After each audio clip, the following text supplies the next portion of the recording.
Halo, perkenalkan, nama saya Indra Agustian dari Prodi Manajemen. Saya akan menjelaskan soal otoritas moneter keuangan di Indonesia. Check this out. Dalam pertemuan kali ini, saya akan membahas seputar otoritas moneter di Indonesia. Nah, seperti yang kita ketahui, otoritas moneter di Indonesia ada dua, yaitu Bank Indonesia dan Otoritas Jasa Keuangan yang biasa kita sebut dengan OJK. Jadi pembahasan kali ini adalah otoritas keuangan atau otoritas moneter di Indonesia. Pertama, saya akan membahas soal Bank Indonesia. Bank Indonesia adalah bank sentral negara Republik Indonesia. Status dan kedudukan adalah sebagai suatu lembaga negara yang independen dalam melaksanakan tugas dan wewenang, bebas dari campur tangan pemerintah dan atau pihak-pihak lain, kecuali untuk hal-hal yang secara tegas diatur dalam undang-undang. Untuk meregulasikan perbankan di Indonesia, Bank Indonesia meluncurkan API. Apa itu API? API adalah arsitektur perbankan di Indonesia. API diluncurkan sebagai cara untuk meregulasi perbankan di Indonesia. Dapat diartikan adalah kerangka dasar yang diluncurkan oleh Bank Indonesia pada tanggal 9 Januari 2004.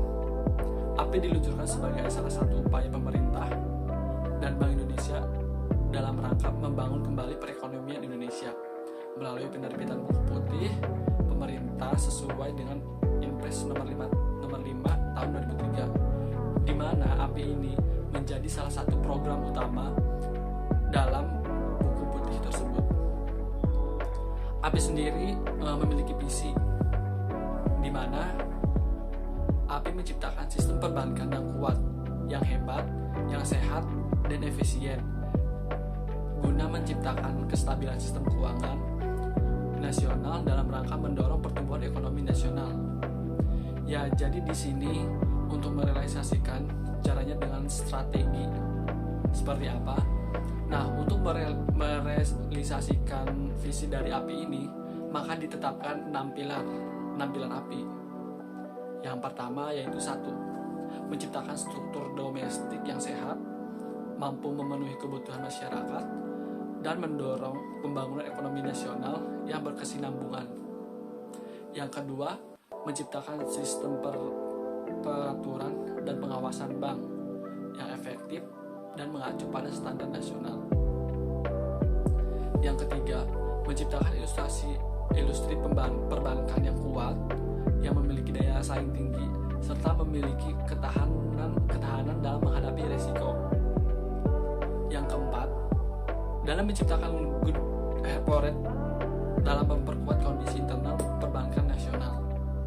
Yang kelima, mewujudkan infrastruktur yang lengkap untuk mendukung terciptanya industri perbankan yang sehat. Yang keenam, mewujudkan pemberdayaan dan perlindungan konsumen jasa perbankan. Nah, selanjutnya saya akan membahas otoritas jasa keuangan. Otoritas jasa keuangan adalah lembaga negara yang dibentuk berdasarkan Undang-Undang Nomor 21 Tahun 2011 yang berfungsi menyelenggarakan sistem pengaturan dan pengawasan yang terintegrasi terhadap keseluruhan kegiatan dalam sektor jasa keuangan, baik di sektor perbankan, pasar modal, dan sektor jasa keuangan. Tugas utama dari OJK sendiri yaitu melakukan pengawasan pada sektor terkait. Lembaga ini mengawasi semua kegiatan di sektor keuangan, adapun pengawasannya meliputi kegiatan yang terdapat pada sektor pasar modal, industri keuangan non-bank, dan sektor perbankan. Nah, dari pengertian kedua tersebut, saya juga akan membahas soal krisis moneter, di mana krisis moneter adalah krisis yang berhubungan dengan keuangan suatu negara. Saat krisis moneter terjadi, harga aset akan mengalami penurunan yang sangat tajam. Bisnis dan konsumen tidak dapat membayar utang, dan lembaga keuangan yang mengalami kekurangan likuiditas. Penyebab krisis moneter sendiri adalah karena harga aset mengalami penurunan, bisnis dan konsumen kesulitan membayar utang, serta lembaga keuangan yang kekurangan likuiditas, krisis keuangan juga disertai dengan kepanikan investor yang menjual aset atau menarik uang dari rekening tabungan karena takut nilainya menurun. Peran kebijakan moneter terhadap perekonomian di Indonesia yaitu pada umumnya jauh lebih berat dan rumit jika dibandingkan dengan di negara maju. Ada beberapa faktor menyebabkan hal ini. Yang pertama, tugas untuk menciptakan penawaran uang yang cukup sehingga pertambahannya dapat selalu selaras dengan jalannya pembangunan yang memerlukan disiplin kuat di kalangan penguasa moneter dan juga di pihak pemerintah. Kekurangan modal dan terbatasnya pendapatan pemerintah seringkali menimbulkan dorongan yang sangat kuat bagi pemerintah untuk meminjam secara berlebihan pada bank sentral. Jika ini dilakukan laju pertambahan jumlah uang tunai dan akan menjadi lebih cepat dari yang diperlukan.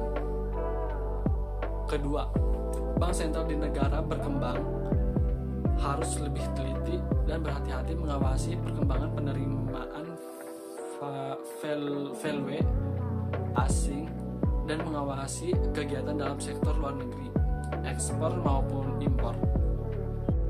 Nah, dari penjelasan tersebut,